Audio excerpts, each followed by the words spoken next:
Aujourd'hui, bah écoutez, une fois n'est pas coutume, un podcast. En fait, normalement, ça devait être une vidéo, mais j'ai appuyé sur le mauvais bouton et ça a juste enregistré l'audio. Je présente mes excuses aux intervenants. Aux intervenants qui sont de très bonne qualité. Alors, je publie en ce moment cette vidéo parce que c'est une question qui revient très régulièrement. Comment est-ce que je peux faire pour me débarrasser de mes addictions? Donc là, c'est une première série de questions un peu pour tout le monde. J'aimerais bien qu'il y en ait une autre sur des questions un peu plus particulières. Mais surtout, je la publie en ce moment parce que, vous en notez, pour ceux qui ont des problèmes, le 12 mars, Light in the Dark, c'est très bien Light in the Dark, c'est un truc fait par le diocèse de Toulon-Fréjus, propose un parcours avec un accompagnement, ça dure 30 jours, pour se libérer avec justement un des intervenants que vous allez écouter, Tanguy Laforgue. Laforgue, je sais pas, enfin vous verrez, bref. En tout cas, il est très bien, il est psy et moi je peux que vous conseiller de vous inscrire à ce parcours. C'est une question qui est très régulièrement revient ici et je me suis dit que pendant le carême, eh ben, c'était le moment à la fois de sortir cette vidéo. Donc là, ça vous fera un petit podcast à écouter pendant que vous faites leur passage, la cuisine, etc. Et puis en vous donnant envie de vous inscrire à ce parcours. Je ne fais pas un placement de produit, c'est pas quelque chose que je fais pas la pub de quelqu'un, etc. Mais quand je vois l'étendue des dégâts, enfin, c'est bien que ce genre de parcours existe. Donc n'hésitez pas. Allez-y. Et puis pour tout le monde, le podcast à venir, ça vous fera un premier tour de chauffe et répondre pas mal déjà de vos questions. Toutes les informations sont en bas. Aujourd'hui, une vidéo un peu particulière, peut-être plus longue, mais que je fais pour les besoins de la cause, puisque le confesseur que je suis est confronté de manière extrêmement régulière à cette question, c'est la question de la pornographie et la question de la masturbation, à tel point que il faut que je demande des conseils à des spécialistes. J'ai avec moi la joie d'avoir Tanguy Laforgue et au milieu Olivier Florent, qui sont tous les deux auteurs de livres sur la question de la pornographie. Donc je vous les montrerai en même temps, on va les présenter, mais nous sommes ensemble pour reprendre des questions très régulières qui arrivent et nous espérons pouvoir y répondre du mieux que nous pourrons. Je mets dans la timeline les différentes questions qui sont abordées, donc n'hésitez pas à essayer de trouver celles qui vous intéressent un peu plus. Et puis sinon, en attendant, laissez-vous porter par cette vidéo. Le souhait que nous avons, c'est que ça puisse aider ceux qui ont envie d'arrêter, qui n'y arrivent pas, que ça puisse aussi aider des personnes à se rendre compte de l'étendue des dégâts, parce qu'ils sont là, et que bref, tout cela contribue à permettre aux gens d'avoir des vies qui soient belles. Nous sommes conscients des difficultés qu'il y a autour de ce combat. On n'est pas là pour dire quoi que ce soit de jugement, etc. Le but de ce soir est plutôt de vous donner des outils, une boîte de premiers secours pour vous redonner l'envie de vous en sortir et qui sait, à la grâce de Dieu, la joie de pouvoir y arriver. Nous commençons avec Olivier Florent, donc qui est au milieu, qui a écrit un livre que j'ai avec moi, Alto Porno, aux éditions du Cerf. Les deux livres sont très bons, c'est des livres pour essayer de comprendre derrière les mécanismes psychologiques qui se jouent. On aura le temps de le dire et de le redire, mais je ne pourrai que vous conseiller d'acheter ces livres. Je vous lis la petite biographie. Sexologue fondateur du cabinet Saint-Paul, Olivier Florent est l'auteur avec son épouse de nombreux livres ayant rencontré un grand succès, notamment Ne gâchez pas votre plaisir, il est sacré. Il est aussi l'auteur aux éditions du Cerf de Aimer après la foudre et l'orage. Donc, Monsieur Florent est un expert des questions liées au dérèglement de la sexualité, dont les troubles liés à la pornographie, etc. Est-ce que, si des personnes le souhaitent, elles peuvent rentrer en contact avec vous pour vous poser leurs questions? Alors la réponse est oui, hein, il suffit de comment dirais-je, de connaître mon adresse internet, donc olivier.florent, Florant, @gmail.com. Ça, c'est le plus important, ou par téléphone. Et je donne beaucoup de consultations par vidéo, internet, dans la mesure où beaucoup de personnes qui font appel à moi sont loin de moi physiquement. Donc n'ayez pas peur de prendre contact. J'ai vu suffisamment au cours de mes confessions de personnes malheureuses et n'y arrivant pas pour vous dire que parfois l'aide d'un spécialiste est plus que nécessaire. La prière, la grâce de Dieu, ça passe aussi par là. Et nous avons aussi Tanguy Laforgue. Donc c'est la soirée des écrivains. Un deuxième livre, délivré 10 étapes pour arrêter la pornographie. Donc encore un livre pour essayer de décrypter les mécanismes de l'addiction et pour vous redonner des conseils pratico-pratiques. Encore une fois, ces deux livres sont très bien faits. C'est pas tout à fait par hasard si jamais j'ai demandé à ces deux personnes d'être là parmi nous. Donc achetez ces livres. Vraiment, je saurais que vous le recommandez. Cette fois-ci, c'est aux éditions de l'Emmanuel. 17 euros, je vous lis la petite biographie. Marié et père de famille, diplômé de Saint-Cyr. Tanguy Laforgue a été officier puis communicant. Aujourd'hui reconverti dans l'accompagnement thérapeutique, Il a fondé le cabinet Cœur Hacker, comme le hacker informatique. Je vous mets ça en bas aussi, pareil. Et il aide de nombreuses personnes souffrant d'addiction. Il est l'auteur avec Amaury Guilhem de Protégeons nos enfants de la pornographie. Est-ce que vous voulez rajouter quelque chose, monsieur Laforgue? Rien à rajouter, sauf que, contrairement à Olivier, je ne suis pas encore grand-père, mais Moi non j'espère que plus. ça arrivera un jour. Moi, j'espère pas. Et Est-ce- donc, je suis joignable aussi. Le plus simple, c'est de passer par mon site internet sur lequel il y a un formulaire de contact. On vous remet là toutes les informations dans la description. Nous avons un gros programme, nous avons beaucoup de questions. Je ne sais pas si on pourra tout faire, mais je vous donne rapidement le plan et puis ensuite on plonge dans l'eau. Nous allons avoir une première batterie de questions sur état des lieux, les statistiques, est-ce que ça concerne beaucoup de personnes. Ensuite, on aura une autre batterie de questions sur des idées reçues que j'ai de manière régulière, soit par des commentaires sur YouTube, soit en MP sur Instagram, soit que je peux avoir dans les discussions avec les étudiants d'aumônerie, etc. Donc, casser quelques idées reçues. Puis ensuite, on va parler de conseils pratico-pratiques, d'addiction. On s'arrêtera un peu plus spécifiquement sur addiction.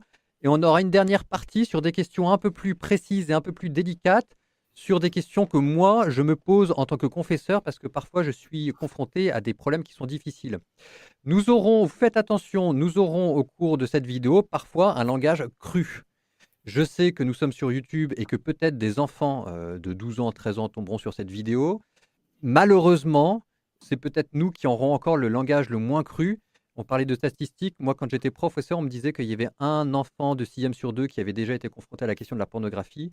Donc, je prends le choix de dire qu'il y aura peut-être des expressions crues, mais que voilà le monde dans lequel nous vivons. Et nous commençons tout de suite avec état des lieux. Si jamais je vous demande des statistiques, est-ce que c'est quelque chose qui concerne beaucoup de personnes, les problèmes liés à la pornographie et à la masturbation? Alors la réponse est oui, ça, dans tous les pays, comment dirais-je, où il y a Internet, il y a une majorité de gens qui ont regardé du porno et une forte minorité de gens qui peuvent même être accros au porno, dépendant de la pornographie. Il faut bien distinguer les deux choses, on en reparlera. Donc ça touche autant, enfin plus les hommes que les femmes, mais la consommation de pornographie pour les femmes augmente énormément depuis 10 ans, ce qui fait qu'en gros, on a 80% des gens qui ont vu des films pornographiques chez les hommes et à peu près 50% chez les femmes. Quand vous disiez qu'il y avait une forte minorité de personnes accros à Oui, une parce addiction. qu'il faut distinguer le fait de regarder de temps en temps un film pornographique ou de la pornographie, et puis le fait de ne pas pouvoir s'empêcher d'en regarder soit une fois par semaine, soit une fois par jour, soit plusieurs fois par jour quand on est vraiment accro, parce que c'est être dépendant, c'est comme pour l'alcool ou pour une drogue quelconque, on ne peut pas s'empêcher d'y avoir recours. Alors là, on serait plutôt dans l'ordre de 30%, 20%. Alors ça dépend de l'âge, c'est très très variable.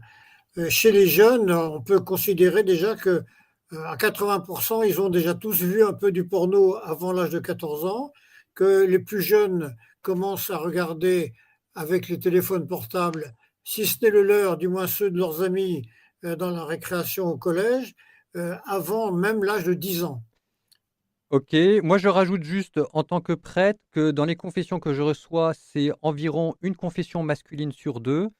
Et que je dis ça aussi pour les filles, parce que c'est vrai que non seulement ça augmente, mais il y a encore, à mon sens, trop de filles qui ne sont pas au courant des difficultés que peuvent rencontrer leur amoureux, leur chéri, et qu'il y a toujours un moment délicat dans les préparations au mariage où la fiancée découvre que son fiancé a des problèmes, alors qu'il lui a fait une confession dans le sens d'une grande confiance, et que ça, mesdemoiselles, il faut aussi que vous disiez ou que vous soyez prêts à entendre les difficultés que peuvent rencontrer les hommes. Je passe à une autre question un peu plus large, mais c'est bien, ça permet aussi de camper le terrain. Pourquoi est-ce que la pornographie est si attirante? La pornographie est attirante tout simplement parce qu'elle parle de la sexualité et la sexualité, ça suscite la curiosité. La sexualité, c'est la reproduction. Forcément, c'est quelque chose qui est profondément ancré, dans le cerveau. Donc personne n'est insensible aux questions de sexualité et puis, j'ajoute que, la pornographie a quelque chose d'addictogène en elle-même. En tout cas, elle a un pouvoir, d'attraction qui est très fort. un pouvoir de sidération. De ce fait-là, on peut très facilement être attiré et être capté et ensuite en rester prisonnier. Alors, on parlera tout à l'heure de l'addiction, mais de toute façon, en elle-même, la pornographie suscite la sidération. Une question qui me paraît très importante, donc je vous demanderai votre avis à tous les 2, c'est que régulièrement, j'ai la question suivante: les gens ne voient pas le mal. Ils se disent que, bah, ils sont derrière un ordinateur, qu'ils font de mal à personne et que c'est une fois en passant et que, c'est entre guillemets «un plaisir solitaire». Donc la question est, qu'est-ce que vous diriez à quelqu'un qui ne voit pas le mal de regarder des images porno? Et puis ensuite on parlera de la masturbation, mais là juste Mmh. les images porno. Qu'est-ce que vous diriez à quelqu'un qui ne comprend pas que c'est mal? Alors, je veux bien répondre en premier. Er D'abord, moi, quand je réponds à cette question, quel que soit le public que j'ai en face de moi, je ne parle pas en termes de bien ou de mal. D'abord, je préfère parler de risques, les risques pour soi. Et il y a des risques, pour des personnes mineures, mais également pour des majeurs. Il y a un certain nombre de risques à regarder de la pornographie. Il y a, tous les risques qui sont liés au formatage mental, c'est-à-dire que quand on regarde de la pornographie, on finit par, penser ce qu'on voit et la pornographie véhicule un certain nombre de visions sur la sexualité. Donc on regarde, on finit par penser et derrière, il y a aussi des risques en termes comportementaux, et le risque, c'est de commettre on pourrait dire des maladresses comportementales, voire carrément des dérapages dans la manière de vivre la sexualité. Je peux donner un exemple tout bête, hein. À force de regarder de la pornographie, on peut perdre, le contact avec la notion de consentement. Parce que dans le porno, tout le monde aime ça, tout le monde est disponible, c'est génial. Mais en fait, dans la réalité, c'est pas toujours oui. Voilà, donc ça, c'est un exemple. Et d'autre part, j'aime bien dire que, la pornographie est un problème en elle-même et il y a un certain nombre de là encore, sans faire de la morale, il y a un certain nombre de considérations, philosophiques, sociologiques ou éthiques que l'on peut prendre en compte, qui permettent de comprendre pourquoi c'est un problème. C'est un problème d'abord parce que, la pornographie donne à voir, une sexualité qui est totalement immature. Alors, par exemple, une sexualité qui est, focalisée sur le génital. Or, une relation sexuelle, c'est pas que le génital. À partir du moment où le porno, montre cette sexualité, il l'encourage. Voilà, donc c'est un problème en soi. La pornographie, c'est aussi un problème parce qu'elle est intrinsèquement machiste. C'est d'abord un truc, fait par des mecs pour des mecs parce que l'excitation, visuelle, ça concerne d'abord les hommes et puis dans la pornographie, il y a quand même un modèle prédominant, même si on trouve de tout, c'est ce modèle selon lequel l'homme domine la femme et puis en tire du plaisir. Et puis il y a un certain nombre d'autres raisons pour lesquelles c'est un problème. Par exemple, le fait que, c'est, la réalisation, la production de porno, c'est totalement, contraire à la dignité de la personne. Et même si on veut bien nous faire croire qu'il y a des gens qui sont consentants, qui sont même payés pour ça, quand on va voir un peu dans les coulisses, on voit bien que la liberté, elle est très peu présente et qu'il y a beaucoup de personnes qui sont blessées et qui sont exploitées. Et pour le dire autrement, c'est un vaste système, esclavagiste. Voilà, et puis il y a plein d'autres raisons que je ne vais pas développer parce que ce serait trop long. Mais, oui, la pornographie est un Oui, problème. en tout cas, ce qu'on retient, c'est que ça ne peut pas être neutre. Est-ce que monsieur Florent, vous voulez rebondir? Oui, je suis entièrement d'accord avec ce que Tanguy vient de dire. J'ajouterais que, la pornographie, il l'a dit d'une certaine façon, est le mauvais moyen de comprendre la sexualité pour réussir une sexualité de couple. Alors pour une personne qui envisage une vie en couple et de rendre heureux son partenaire ou sa partenaire, dans les relations, humaines et donc sexuelles et donc corporelles, eh bien la pornographie, c'est vraiment le truc à pas suivre parce que c'est fait pour exciter les gens et ce n'est pas fait pour respecter les gens. Il y aura encore vous entendez, il y aura encore plein d'autres raisons, hein, mais en tout cas, ça veut au moins dire que la pornographie, la simple consommation, ça ne peut pas être une simple consommation. Derrière, vous avez tout un système et cetera. Je rajoute juste, moi, quelque chose qui me fait frémir toujours, c'est que tout le monde n'a pas 18 ans dans les vidéos que les gens regardent sur, on parle beaucoup de la pédophilie et cetera, dans les sites, pornographiques, il y en a. La même question avec la masturbation. Qu'est-ce que vous diriez avec quelqu'un qui ne comprend pas le mal qu'il pourrait y avoir à se masturber? Parce qu'après tout, c'est un plaisir solitaire dans sa chambre et qui ne fait de mal à personne. Bon, c'est là encore, c'est la même réponse que faisait Tanguy tout à l'heure. la masturbation en tant que telle, c'est un plaisir effectivement solitaire. Ça n'aide pas à se préparer à faire cette relation conjugale ou cette relation d'amour qu'est la sexualité dans un couple. Parce que dans ce qui est important, et c'est très important dans le plaisir sexuel, c'est que le plaisir de faire plaisir est plus important que le plaisir direct. Si on veut vraiment rendre heureux son conjoint, eh bien, l'important c'est de s'intéresser à lui, ce qui n'est pas le cas dans la pornographie, ce n'est pas le cas non plus dans la masturbation. Comment dirais-je, le partenaire est imaginé sous forme d'une rêverie, qu'on appelle de temps en temps un fantasme, il faut plutôt appeler ça une fantaisie, et qui fait que, Tanguy l'a dit tout à l'heure, ça nous conforme l'esprit au point que maintenant, celui qui est soumis à beaucoup de pornographie ou de masturbation, il va réagir et penser selon ce mode et n'arrivera plus à découvrir l'altruisme de la relation amoureuse. J'ajoute simplement un petit point. C'est un point que j'aime bien préciser à certains de mes accompagnés. Lorsque on a une relation sexuelle et qu'il y a un orgasme, il y a ensuite dans le corps une sécrétion d'ocytocine. Et c'est intéressant parce que l'ocytocine, c'est l'hormone de l'attachement. Et donc ça montre bien, et l'attachement donc qui permet de resserrer le lien entre deux personnes. Donc ça montre bien que la sexualité, elle a une dimension qui est éminemment relationnelle. Alors, c'est tout à fait juste, mais il faut ajouter que quand une personne se masturbe, homme ou femme, elle ne fait pas d'ocytocine. L'ocytocine n'est produite par l'orgasme que quand c'est un orgasme d'un commun accord avec un partenaire. Ça, c'est très important.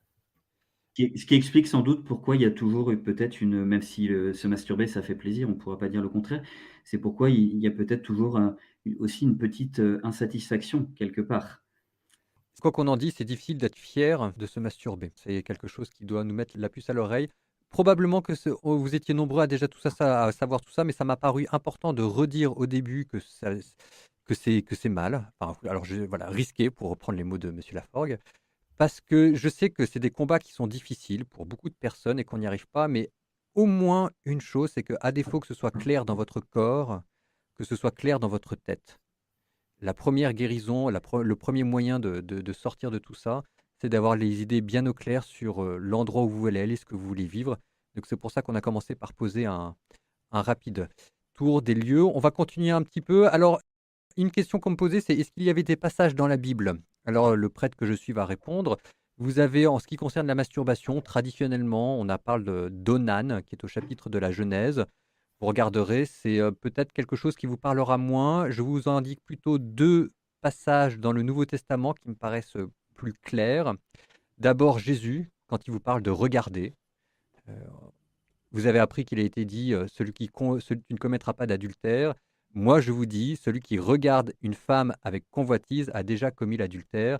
Si donc ton œil t'entraîne au péché, arrache-le et jette-le loin de toi. Il vaut mieux rentrer borgne au paradis plutôt que d'être jeté avec tout ton corps dans la géhenne.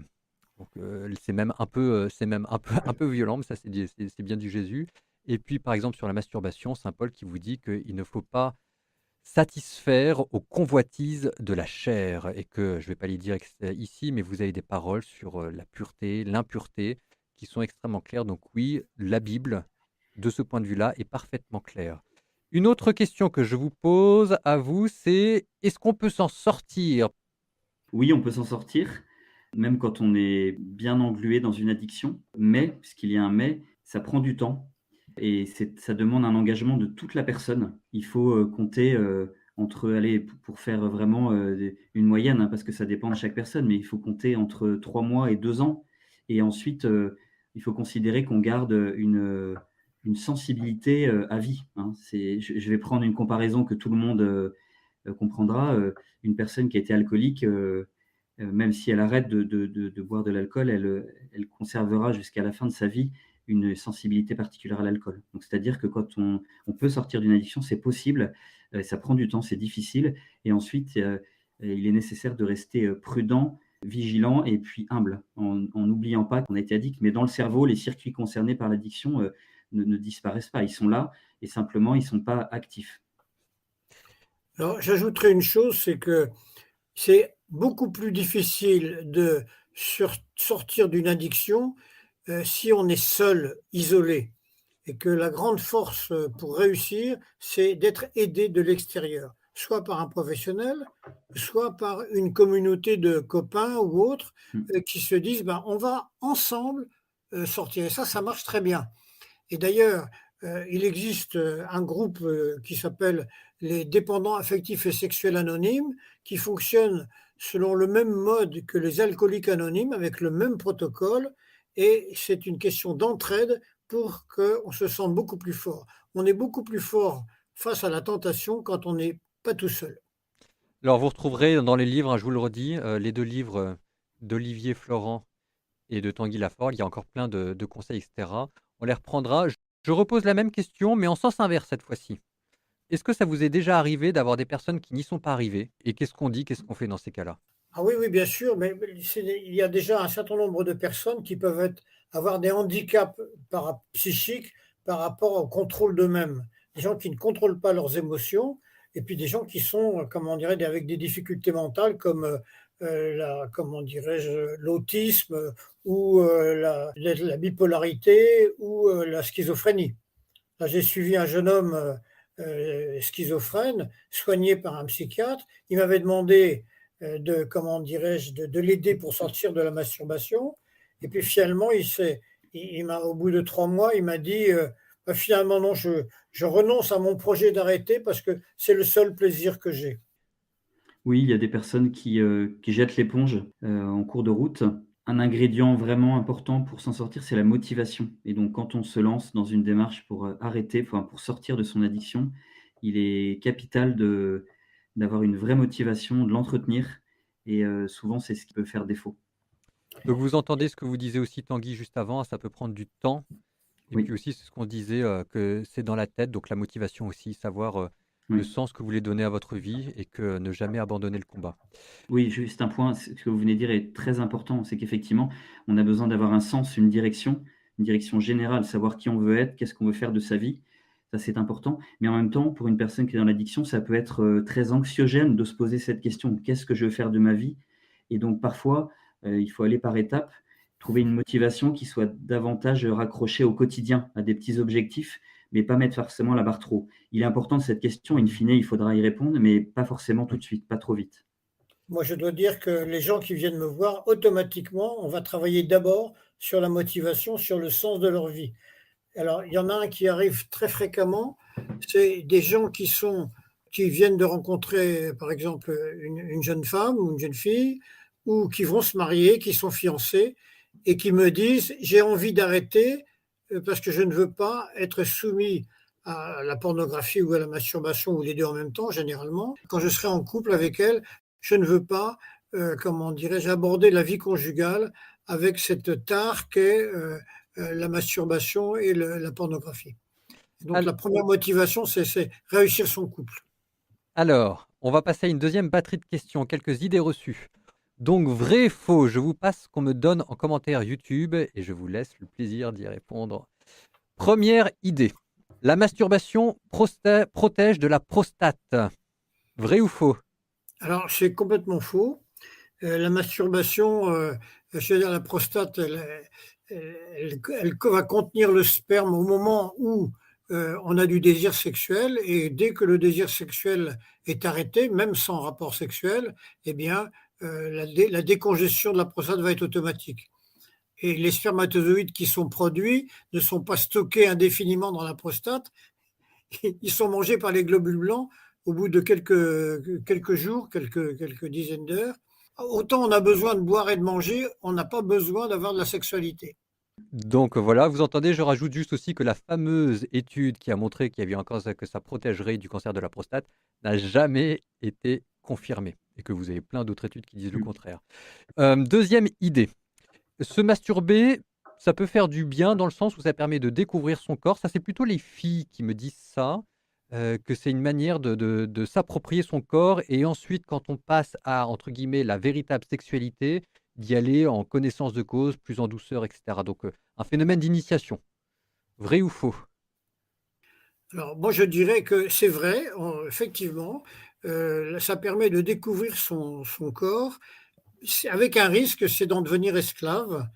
Et la deuxième chose, c'est que quand on ne veut pas, par exemple, se masturber, c'est une bonne raison, mais il faut pas non plus que ça soit par peur de la sexualité. Vous voyez, il ne faut pas que ce fait de dire moi je veux pas, etc. avant le mariage. Oui, mais est-ce que il faut bien réfléchir, est-ce que ça vient d'une peur de la sexualité? Et là, il faudra traiter le problème de la peur autrement. Et c'est la raison pour laquelle, je tiens toujours un discours, très prudent sur la masturbation et d'ailleurs avec les personnes, qui souffrent d'addiction, il faut être dans ce discours ajusté, hein. Pas culpabiliser. Il faut pas faire peur aux gens effectivement. Il faut pas faire peur aux gens parce que sinon OK, on va se couper de la masturbation, on va pas se masturber, mais du coup on va rejeter tout le reste avec. On va jeter le bébé avec l'eau du bain, donc attention. Nous passons à une autre idée reçue. Se masturber, c'est bien parce qu'on en a besoin, notamment tous les 3 jours, on a besoin de se vider les testicules. Alors ça, c'est une bêtise énorme, Mmh. parce que comme je le disais tout à l'heure, les testicules ne contiennent pas de sperme, elles contiennent des cellules microscopiques qu'on appelle les spermatozoïdes et qui sont, comment dirais-je, stockées pendant quelques jours et qui sont mangées par les globules blancs dès que, comme toutes les cellules, elles ont atteint leur durée de vie normale. Alors, éventuellement, on peut avoir des systèmes de régulation automatique qui s'appellent les éjaculations nocturnes, qui ne sont pas liées à des pensées érotiques du sommeil, mais qui sont une gestion automatique de la prostate. Complètement faux, donc, mais c'est quelque chose que, quand j'ai fait mon service militaire, les, les jeunes soldats que j'avais sous ma responsabilité me disaient, mais mon lieutenant, il faut bien que ça sorte. Non, le sperme, il va entièrement. Alors, le liquide séminal, il va se retransformer, si on ne s'en sert pas, en sérum et ça va retourner dans la circulation sanguine. Ça marche tout seul. C'est ça, j'ajoute, je dis souvent à mes accompagnés qu'il ne faut pas, instrumentaliser son corps. Notre corps est bien fait et voilà, il se débrouille très bien tout seul pour un certain nombre de choses. Donc il ne faut pas instrumentaliser son corps pour, voilà, pour légitimer un plaisir. Alors, une autre idée reçue, je parlais de la culpabilité, c'est que j'ai énormément de personnes que ça stresse de manière, je trouve, disproportionnée. Et la première question qui revient souvent de la part de catholiques pratiquants, c'est: «Est-ce que c'est un péché mortel?» Vous faites attention, sur cette question-là, c'est quelque Mmh chose qui est mh. compliqué et ce n'est pas à vous de savoir si jamais c'est un péché mortel ou pas. Vous avez des confesseurs qui peuvent vous aider à évaluer la situation. Ce que vous dit le catéchisme de l'Église catholique, c'est que pour qu'un péché soit mortel, il faut que c'est matière grave, il faut qu'il y ait consentement et il faut qu'il y ait liberté. Le catéchisme de l'Église vous dit qu'il y a matière grave. Voilà. Donc ça, je vais pas vous dire le contraire. Donc ça veut dire que ça ne peut jamais être anodin. Par contre, et là je vous cite le catéchisme de l'Église catholique, pour former un jugement équitable sur la responsabilité morale des sujets et pour orienter l'action pastorale, on tiendra compte de l'immaturité affective. Donc ça, par exemple, un ado qui a 14 ans, ou même autre chose, ça peut être que l'immaturité affective, ça peut continuer après. De la force des habitudes contractées, de l'état de l'angoisse, d'autres facteurs psychiques ou sociaux, quand on est bombardé de pop-up aguicheurs, qui peuvent atténuer, voire réduire au minimum la culpabilité morale. Bon, alors, vous entendez ce que je vous ai dit, donc tout ça, c'était pour vous dire que vous ne pouvez pas considérer que c'est anodin, ça c'est clair, c'est ce que vous dit le catéchisme, mais si jamais on met tous les ados et toutes les personnes qui se masturbent en enfer, on va pas s'en sortir. Donc n'allez pas trop vite là-dedans, c'est le prêtre qui est là et qui est là pour vous élever. Je ne sais pas si vous, par rapport à ça, vous voulez réagir. Une chose, vous avez utilisé un mot, important, c'est habitude. Donc quand on dit habitude, forcément, ça fait penser à addiction. Une addiction, c'est une très mauvaise habitude. Donc une personne qui souffre d'addiction, eh bien, une grande partie de sa responsabilité, une immense majorité de sa responsabilité n'est pas engagée. Voilà, ça, c'est important de le dire. Donc c'est ni un péché grave, ni un péché mortel pour une Hmm. personne qui souffre d'addiction. Donc vous entendez bien ce qui a été dit. Que ce soit bien clair quand on vous dit tout ça, c'est pas pour vous dire que c'est bien ou que vous pouvez y aller, etc. C'est pour vous dire que c'est pas à coup de culpabilité que vous allez vous en sortir. C'est pas ce que vous dit l'Église et ça Oui. respire pas non plus l'Évangile que de faire culpabiliser outre mesure les gens pour ça. On veut des hommes libres et debout. Et j'ajoute un point, frère, c'est que, le sentiment de culpabilité, ça inhibe la confiance en soi et l'estime de soi. Or, ces éléments, on en a besoin pour changer, pour avancer. Donc, le sentiment de culpabilité, c'est un boulet qu'il faut laisser au bord de la route. Oui, on aura peut-être l'occasion d'y revenir parce que la gestion de la culpabilité me paraît quelque chose d'extrêmement important sur le long terme. Dernière idée reçue, se masturber c'est bien parce que ça me permet d'éviter de me mettre en colère et un petit plaisir de temps en temps, bah, ça reste un petit plaisir de temps en temps. Ça me permet d'être plus détendu. Mais c'est pas à ça que ça sert, hein. C'est pas la fonction de la sexualité, hein. C'est pas la fonction du plaisir sexuel. Alors certes, ça procure une détente, mais c'est pas à ça que ça sert. Donc, si on utilise, ce moyen-là pour, gérer ses émotions, bah, on oublie de travailler, sur le fond, la gestion des émotions et ça finit par poser des problèmes. Et d'ailleurs, c'est comme ça qu'on peut, perdre le contrôle et tomber dans une addiction. Vous entendez tout ça? On va passer maintenant à une autre batterie de questions, un peu plus pratico-pratique. Donc, je crois quand même qu'on peut dire que le premier conseil, en tout cas celui que je donne très, très, très, très, très souvent, c'est les filtres sur internet, parce qu'on a quand même bien 75 des tentations qui viennent de là. Donc maîtriser, son environnement me paraît être important. Il y a plein d'autres trucs, mais il y a au moins aussi très régulièrement le filtre. On parle entre nous, quels sont les filtres que vous conseillez? Il en existe beaucoup. Ils sont de qualité, très inégale. On peut préciser aussi qu'un filtre, ça n'est jamais parfait, il y a toujours des failles. Donc celui qui attend, le filtre parfait pour s'y mettre, il va attendre longtemps. Moi, j'en utilise 2. Alors, je j'ai pas d'action, donc je toucherai pas de royalties en parlant. Il y en a un qui est très bien pour, contrôler les téléphones portables, il s'appelle Boomerang. Voilà, Boomerang contrôle parental, c'est vraiment très bien, mais ça ne marche que sur les téléphones. Et puis il y en a un autre qui est très bien aussi, qui a ses failles, je répète, mais qui est bien quand même, qui s'appelle Custodio. Et un avantage de Custodio par rapport à Boomerang, c'est qu'il permet de filtrer et les téléphones et les ordinateurs et les tablettes. Donc il est complet. Et d'ailleurs, c'est celui que j'utilise à titre professionnel, puisque dans le cadre de mes accompagnements, je propose un service de gestion des bloqueurs à distance. Et comme vous l'avez dit, on ne peut pas, pour sortir d'une addiction, il faut se déconditionner. Et c'est difficile de se déconditionner si on n'a pas un filtre efficace sur son appareil. Et puis, c'est aussi pour faire de la prévention et puis éviter de tomber, même accidentellement, sur des contenus inadaptés. Mais il faut qu'un ami sûr vous mette le code pour ne pas être tenté de le retirer pour regarder. Moi, j'utilise d'autres filtres. Là, vous avez entendu avec les mots de passe. Moi qui utilise énormément, l'ordinateur, la malchance que j'ai entre guillemets, c'est que je ne peux pas donner à quelqu'un un mot de passe parce que c'est pas assez maniable et cetera. Et puis même les filtres, hein, vous voyez sur, le fait de ça permet aussi de gérer aussi son temps. Donc moi, j'utilise un autre type de filtre pour autogérer. Ça veut dire que ça marche avec un système de délai. Ça veut dire qu'il y a le filtre qui est mis en place et puis, vous pouvez dire que dans 3 heures, vous avez le droit de changer la règle ou dans 5 heures. Je trouve que c'est en tout cas pour moi, c'est adapté. Vous avez entendu ce que vous disiez monsieur Laforgue, c'est vrai qu'il y a pas 2 filtres qui f tout il faut essayer. Donc les 2 que j'utilise moi sur l'ordinateur s'appellent Pluck Eye, je l'aime beaucoup. Et puis sur, le téléphone Android, c'est Truffle. Et si jamais les filtres sont payants, bah écoutez, ils sont payants. Il faut investir. Faut investir. C'est Il y a une chose qui est aussi importante, c'est de ne pas avoir ni de téléphone, ni d'ordinateur, ni de tablette dans la pièce où l'on dort. oui. Ça, c'est quelque chose que vous dites, les 2 dans votre livre, sanctuariser le lieu Oui. où l'on se repose, Mmh. pour ne pas en faire un lieu de tentation. Alors, bah, justement, alors là, on commence à ouvrir la trousse à outils. Je le redis encore une fois, vous avez compris, mais, si vous voulez la version développée, hein, c'est dans les 2 livres et encore une fois, vous cassez pas la tête, vous les lisez. En plus, ils se lisent bien.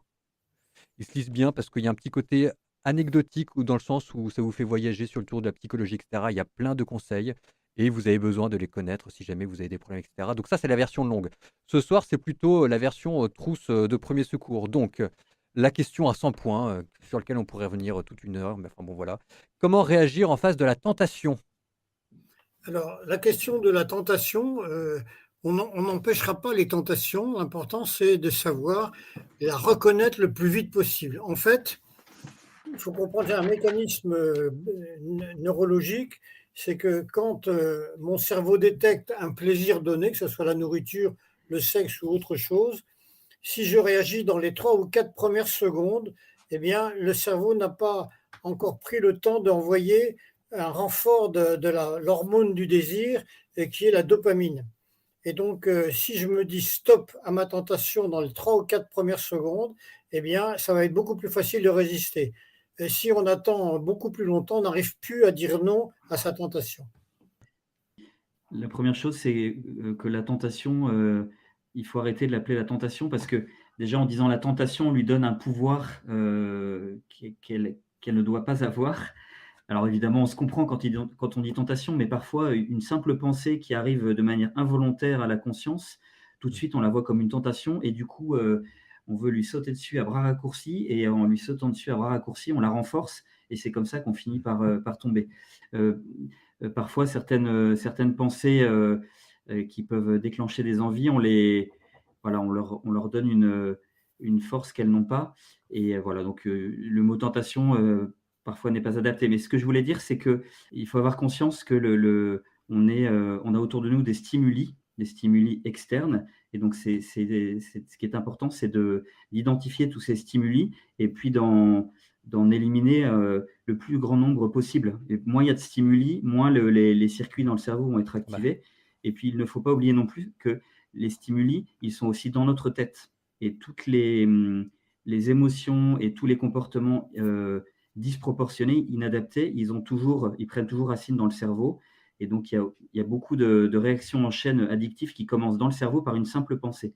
Et donc, comme l'a bien dit Olivier, l'enjeu, c'est d'identifier les pensées au moment où elles apparaissent. Et si tout de suite on a la bonne attitude, c'est-à-dire les laisser passer, voilà, penser à autre chose, faire diversion, et bien à ce moment-là, les envies vont décroître, vont s'arrêter. Alors ça, c'est très important, d'avoir une pensée de dissuasion et donc, c'est jamais la chose qui nous tente, c'est l'idée qu'on s'en fait. j'aime bien ce que dit Tanguy sur, parce que moi j'y vais avec mes gros sabots de curé, hein, donc moi je parle de tentation, je parle de jeûne, je parle de péché et cetera. Mais je vois bien que dans les cas qui sont vraiment atteints et cetera, c'est pas forcément un vocabulaire qui aide parce qu'il y a des phénomènes de culpabilité excessive qui se mettent en place, des phénomènes d'obsession et cetera. Donc, j'aime bien le fait qu'on essaye de prendre la boîte à outils un peu plus psychologique, et pour penser les choses différemment. La notion de programme, parce qu'il y a plein de petites, il y a plein de conseils pratico-pratiques qu'on peut donner. On a parlé des filtres, on a parlé des pensées de dissuasion, je pourrais vous parler du jeûne, je pourrais vous parler de la confession, enfin bon bref, il y en a plein et puis chacun a les siens. Il y a donc encore une fois, il y en a plein là-dedans. Mais il y a aussi la notion de programme, c'est-à-dire que quand on n'y arrive pas et cetera, on peut prendre des choses qui s'étalent sur, Tanguy le disait, 3 mois, 2 ans et cetera. Donc je voudrais savoir si vous pourriez nous parler des programmes que vous essayez de mettre en place et ce qui vous semble bien là-dedans?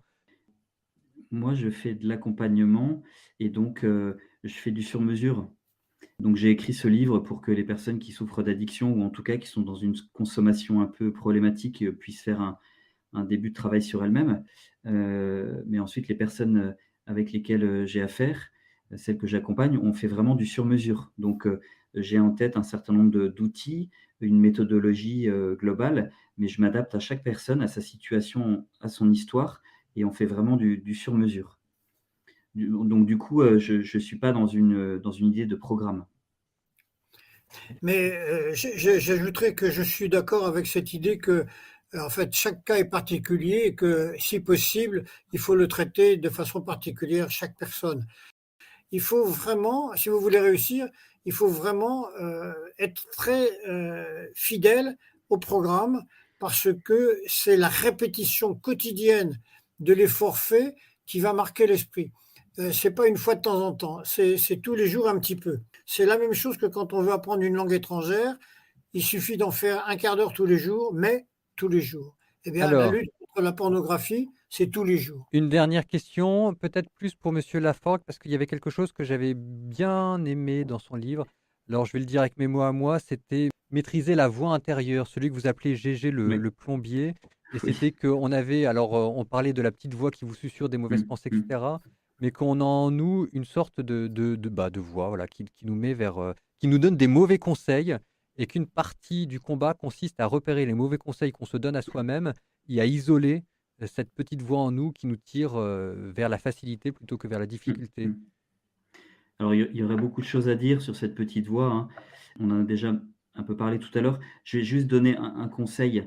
c'est qu'il y a un truc dont tout le monde dispose de manière naturelle, personne n'en a été privé, c'est la respiration. La respiration, c'est le premier outil dont on dispose pour garder le contrôle de nous-mêmes. Et elle a 2 intérêts, la respiration, c'est que d'abord quand on se concentre sur sa respiration et qu'on respire de manière consciente, quasiment donc on ferme les yeux, quasiment en regardant mentalement, son nez, sa bouche. Si on se concentre sur la respiration, en inspirant par le nez, en expirant par la bouche, comme on ne peut pas faire 2 choses à la fois, contrairement à ce que certaines femmes prétendent, eh bien, on va quitter le cerveau et on va quitter les pensées, qui vont nous emmener dans des comportements qu'on ne voudrait pas avoir. Et le deuxième intérêt, c'est que en respirant et notamment en se concentrant sur l'expiration, on active ce qu'on appelle le système nerveux parasympathique, dont la mission est de ramener à la normale toutes les fonctions organiques qui ont pu s'emballer. Et du coup, ça permet de prévenir l'excitation, l'emballement émotionnel, ou ça permet de le faire revenir à, voilà, de faire revenir à un niveau normal. Donc la respiration, c'est un truc tout bête sur lequel on peut travailler, et notamment, comme le disait Olivier, avec une pratique quotidienne. Voilà, ce sera la dernière question. Si vous avez un mot de la fin. Moi, je répète la chose que j'ai déjà dite parce qu'elle me semble le plus important, c'est ne cherchez pas à lutter seul. Si vous avez quelqu'un qui peut vous aider, saisissez cette chance d'avoir un ami, une amie, une fiancée, prêtre, ami, etc., pour être pris dans un réseau de relations. C'est quand on est seul ou quand on se croit seul qu'on fait des bêtises. Oui, même chose, hein. Si on sent qu'on n'arrive pas à se dépatouiller, tout seul, se faire aider. Les personnes que j'accompagne, hommes et femmes, elles ont entre 16 et 79 ans. La personne la plus âgée que j'ai accompagnée avait 79 ans. Donc de grâce, si vous avez une difficulté, n'attendez pas 79 ans pour demander de l'aide.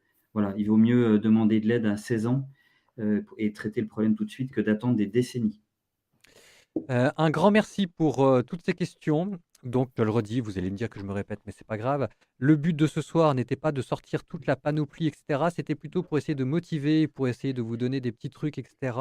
Si vous voulez la version plus approfondie, les 2 livres, hein, Halte Porno, Olivier Florent. Délivrer 10 étapes pour arrêter la pornographie. Il y a les liens qui sont en bas. Mon conseil serait d'acheter les 2 parce qu'en fait, les deux traitent de la même chose tout en parlant différemment, etc. Et tout ce qui peut vous motiver pour y arriver, c'est bien. Et que, encore une fois, tout ne se résout pas à coup de confession et de prière, même si on aimerait que ce soit vrai.